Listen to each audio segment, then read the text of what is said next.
दीपं ज्योति परम ब्रह्म दीपं ज्योति जनार्दन दीपं ज्योति हरेत पाप संध्या दीपं नमस्ते। आज पवित्र दीपावली बहु पारमार्थिक आध्यात्मिक तत्व एवं पौराणिक आख्यान उपर आधारित यही आलोकर पर्व। परमात्मा ठारू सकल आत्मा उच्चारित होई प्राणी मानक भितरे लीलायित होउछंती।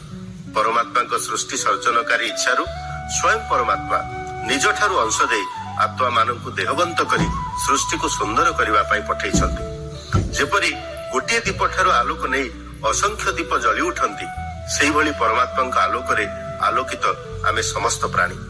यही आध्यात्मिक तत्वर प्रतीकात्मक उत्सव हेउछि दीपावली। वेद मंत्र मध्य कहा जायछि तमसो मां ज्योतिर्गमय। एक उच्चतर चेतनार प्रतिष्ठित मनीष सबुबेले सांसारिकतार अंधाररू मुक्ति लाभ करी आलोक आड़क गति करबा पई परमात्मा निकटरे प्रार्थना करिछि। अंतरर समस्त तमिश्रारू मुक्त होई एक आलोकित चेतनार अधिरूढ़ हेबा पई एक सतत व्याकुलता जन्म देछि एई दीप ज्योति को। सेहिथि पई दीप ज्योति को परम ब्रह्म जनार्दन भावरे कल्पना आमे करिछु। एही दीप पापहरण करिवार शक्ति वहन करुथिबारु संध्या दीप को नमस्कार करा जाय। यह संभवतः दीपावलीर असल महत्व। यह सहित आउ एक सांस्कृतिक कारण जोड़ी ही रही। आश्विन मासर कृष्ण पक्ष को कहा जाए पितृपक्ष। यही पक्ष रे पितृपक्ष को आवाहन करा जाए महालय अमावास्या दिन श्राद्ध दिया जाए।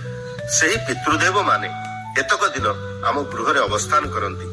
दीपावली दिन सेमानंकु पुनर्बार एक श्राद्ध दान करी दीप प्रज्वलन सहित आलोक पथरे विदाय दिया जाए। आकाश आड़क आलोक देखाई सेमानंकु विदाय देला बेले कहा जाए पितृलोकं परित्यज्य आगताजे महालये उज्ज्वलम ज्योतिषा मार्गे सावधान व्रजंतुते। अर्थ है पितृलोक छाड़ी श्राद्ध ग्रहण करने आसीथिबा हे आमर परम पूज्य पितृगण उज्ज्वल आकाश मार्ग रे आपण माने स्वच्छंद रे यात्रा करी स्वस्थान को फेरी जांतु। भावनात्मक दृष्टि विचार कले खूब महनीय एवं पवित्र परंपरा पूर्व पुरुष मान स्मरण करी निजको अतीत सह जोड़िबा सह एक परंपरा को अब्याहत रखिबार सुजोग दिए एही दीपावली पर्व। दीपावली सहित संयुक्त पौराणिक आख्यान मध्य अनेक अछि। रावण को निधन करी रामचंद्र प्रत्यावर्तन करने समय रे अयोध्यावासी दीपमाला रे नगर को सज्जित करी तांको स्वागत करथिले। सत्ययुग रे दानवराज बलि को भगवान वामन अवतार रे पाताल को प्रेरण करबा परे बलि प्रार्थना करथिला वर्ष रे थरे से तार प्रिय मर्त्य को आसीबो। भगवान तार से प्रार्थना सुनिथिले। एही अमावास्या दिन बलि मर्त्य को आसुथबारु ताको स्वागत करबा पई मर्त्यवासी आलोकमाला रे निज निज गृह को सज्जित करंती। एही भली बहु पौराणिक आख्यान दीपावली उत्सव को आम संस्कृति रे बलिष्ठ करिछि। एहा हिंदू मानकर एक पर्व।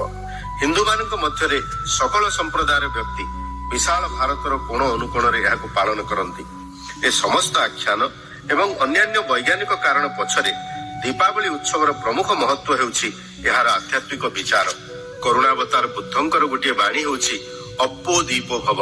अर्थ है निजे गोटे दीप हुआ निजे जली अन्य मानक पई आलोक वितरण कर। निजे प्रथमे ज्ञान लाभ कर निज ज्ञानर आलोक रे अन्य मानक आलोकित कर।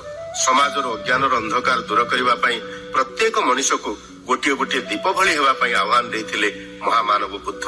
तेणु आम पई ए दीप तत्वटी केते महत्वपूर्ण एथिरु अनुमान करंतु।